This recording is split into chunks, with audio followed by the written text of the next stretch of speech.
আসসালামু আলাইকুম ওরহমতুল্লাহি ওবরাকাতুহ। আপনি কি জানেন আপনার পকেটের টাকা অন্যকে দিয়ে দিলে আপনার সম্পদ কমে না, বরং বাড়ে? অবিশ্বাস্য হলেও এটাই সত্য।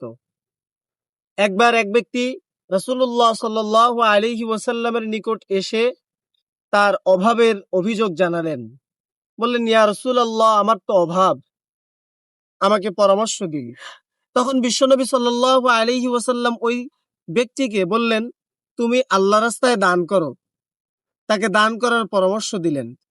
তখন ওই ব্যক্তি মনে মনে ভাবলেন, কি আশ্চর্য বিষয়, আমি আসলাম আমার অভাবের কথা বলতে, বিশ্বনবী আমাকে দান করতে বললেন, আমি কি দান করব?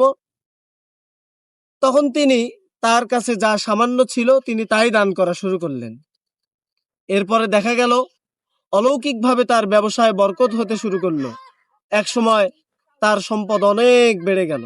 আল্লাহ রাব্বুল আলামিন কোরআনে কারিমের ভিতরে বলেন, ইয়ামহাকুল্লাহুর রিবা ওয়া ইউরবিস সাদাকাত। আল্লাহ তাআলা দান সদাকাকে প্রতিপালন করেন, পেলে পুষে অনেক বড় করেন, পাহাড় সমপরিমাণ করেন। তিনি দানকে বর্ধিত করেন। এজন্য আসুন আমরা আজ থেকেই একটু একটু করে যৎসামান্য দান করার চেষ্টা করি। আল্লাহ রাব্বুল আলামিন আমাদের সকলকে দান করার তৌফিক দান করুন।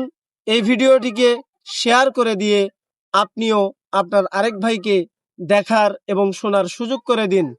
আল্লাহ রাব্বুল আলামিন আপনাদের সকলকে এর উত্তম প্রতিদান দান করুন। আল্লাহুম্মা আমিন। আসসালামু আলাইকুম ওয়া রাহমাতুল্লাহি ওয়া বারাকাতুহু।